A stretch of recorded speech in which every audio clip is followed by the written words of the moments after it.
Hello everyone, my name is Ian McGowan. I am a student in Widener and I am in the Master Social Work program, and I'm doing a presentation along with Melissa Portan on the condition presentation of gender dysphoria. Gender dysphoria is a general descriptive term that refers to an individual's affective cognitive discontent with the assigned gender, but is more specifically defined when used as a diagnostic category. Now, a lot of people will confuse this with the term transgender, but transgender refers to the broad spectrum of individuals who transiently or persistently identify with a gender different from their natural gender. And when I say natural gender, that is a DSM-5 term for the gender that was assigned at birth. So, if you had a penis, you were male. If you had a vulva and the rest of the female anatomy, you were designated as female. I have some issues with those because of social constructs of what it means to be male and female, but those are what the DSM-5 is presenting those definitions as. You can find that on page 451 on the DSM-5. Gender dysphoria in children. These are the diagnostic criteria. So you have to have a marked incongruence between one's experienced or expressed gender and assigned gender of at least 6 months duration, as manifested by at least 6 of the following.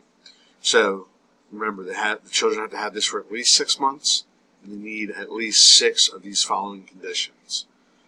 And one of which must be this first one: a strong desire to be of the other gender, or an insistence that one is the other gender.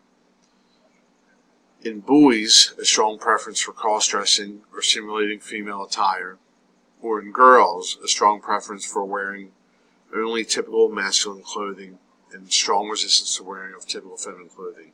You can see in parentheses that they're pointing out when they talk about boys and girls, they're going by the assigned gender, not the gender that the child is feeling that they belong to.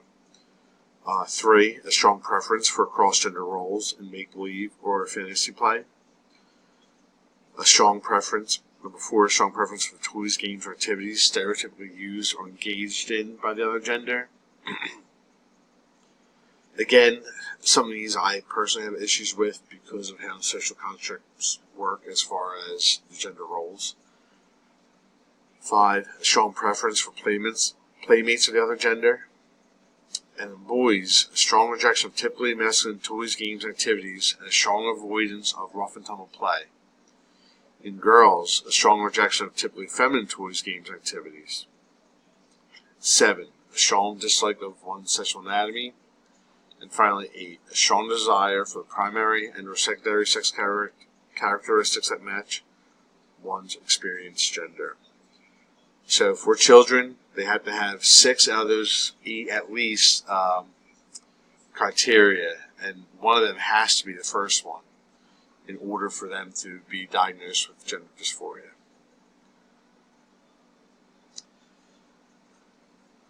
Moving further along to B, the condition is associated with clinically significant distress or impairment in social, school, or other important areas of functioning. And then you would specify whether or not there is a disorder of sexual development, congenital adrenal hyperplasia, or androgen insensitivity syndrome. And then I also included the male and female symbols here, and then this includes the trans symbol. Moving further for the gender dysphoria in adults. Gender dysphoria in adolescents and adults is a marked incongruence between one's experienced gender and assigned gender of at least 6 months duration, manifested by at least 2 of the following. So here's one of the main differences. With the children, it had to be at least 6 of 8. Here, for adolescents and adults, it's 2 out of 6 of the criteria and again, it's 6 months duration. 1. A marked incongruence between one's experienced or expressed gender and the primary and or secondary characteristics. For young adolescents, the anticipated secondary characteristics. 2. A strong desire to get rid of one's primary or secondary sex characteristics because of a marked incongruence with one's experienced expressed gender. Or in young adolescents, a desire to prevent the development of the anticipated secondary sex characteristics. 3. A strong desire for the primary and or secondary sex characteristics of the other gender. 4. Strong desire to be of the other gender.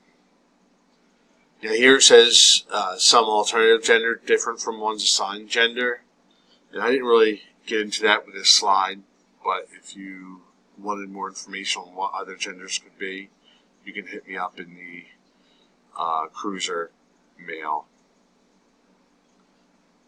5. A strong desire to be treated as the other gender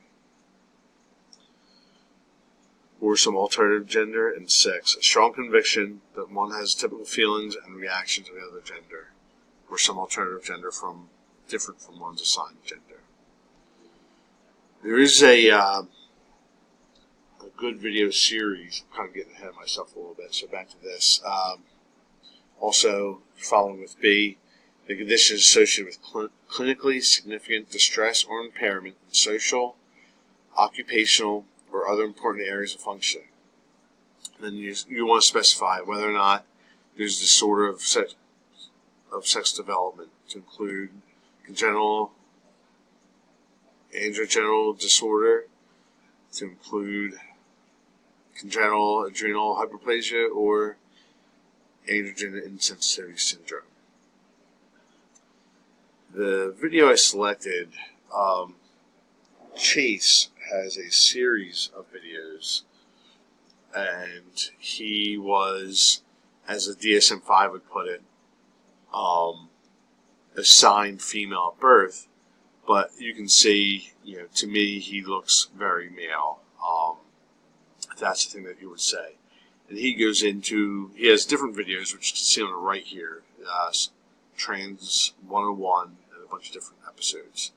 And he talks very briefly about his own experience being a girl who transitioned into a man, and but also just talks about some of the different words that you use. You see here the pronouns, names, dysphoria itself, how you go about the medical transitioning. And he has 2 separate videos on gender dysphoria, one for adults and one for children. And the one that I placed in this slide is the one for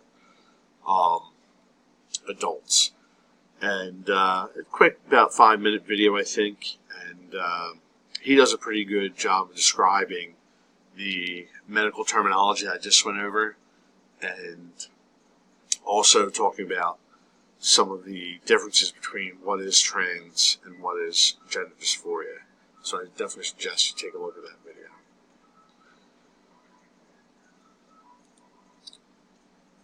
Back to the condition presentation. I think at this point, Melissa's going to take over, talk about the article and some different websites that you can look at. When you do check out the video, if you are interested, I definitely suggest checking out some of the other episodes in the series. I initially included the young adult or children video with this one, but because both went over 10 minutes, I didn't want to get gigged on the rubric, so I just included the video with adults here. But once you click on that link, you'll see the other links come along with that.